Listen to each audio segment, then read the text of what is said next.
Et puis troisièmement, le changement de souverain. Accrocher les ceintures.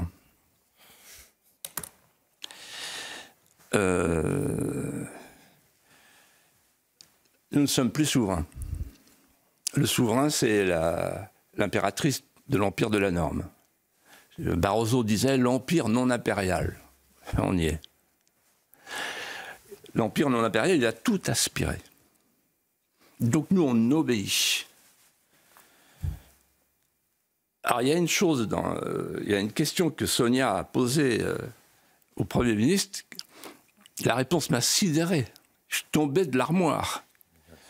Il ne connaît pas le chiffre de la contribution nette de la France.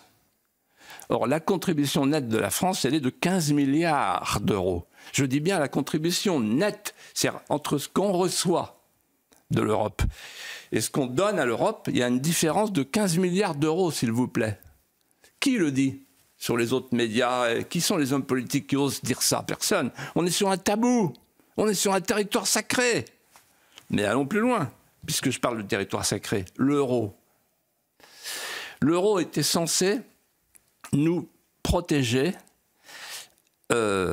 protéger les hommes politiques d'eux-mêmes. L'euro était censé nous pousser à la vertu d'économie. Il y a un journaliste qui s'appelle François Langlais qui a très bien dit les choses, qui a dit en fait, l'euro c'est l'oreiller qu'on met sur l'alarme pour ne pas entendre la sirène. Et donc avec l'euro, tout va bien. Les hommes politiques n'ont plus de problème. Quand vous avez une monnaie nationale, vous êtes rappelé à vos erreurs par les marchés financiers nationaux. Et donc vous êtes obligé de faire des plans d'austérité, de dévaluer, etc. Et ça se voit, le peuple français le voit.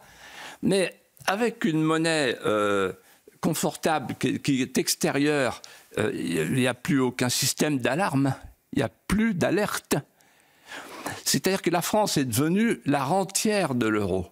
Si vous me permettez une métaphore, je dirais, le franc, c'est la monnaie des fourmis, l'euro, c'est la monnaie des cigales.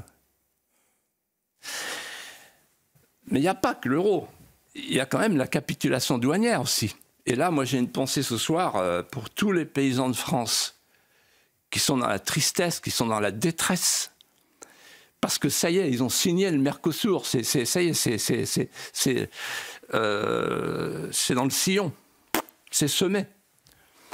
Alors ils vont nous expliquer, il y aura des compensations, il y aura des clauses de sauvegarde, je t'en foutrais des clauses de sauvegarde. Ils mentent tous.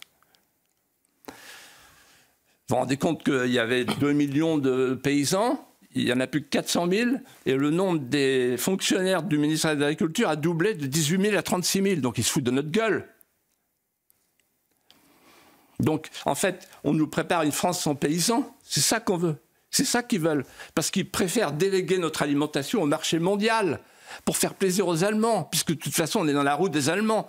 Le couple franco-allemand, c'est l'Allemand qui porte la culotte. Et puis, il y a le marché de l'électricité. On n'a pas le temps d'en parler, mais le marché de l'électricité, c'est en train de tuer tous nos artisans, nos boulangers, etc. Et puis il y a le pacte vert qui est en train de tuer notre industrie automobile.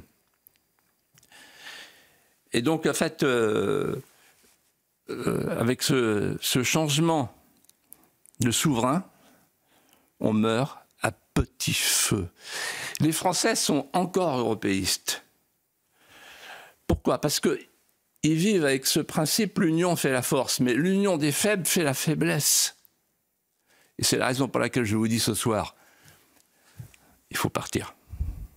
Il faut quitter cette broyeuse, retrouver notre souveraineté. Sinon, on ne pourra résoudre aucun de nos problèmes. Je le dis avec gravité, mais avec certitude, avec toute ma conviction. Peut-être que je suis un peu en avance de quelques années ou de quelques mois, comme d'habitude.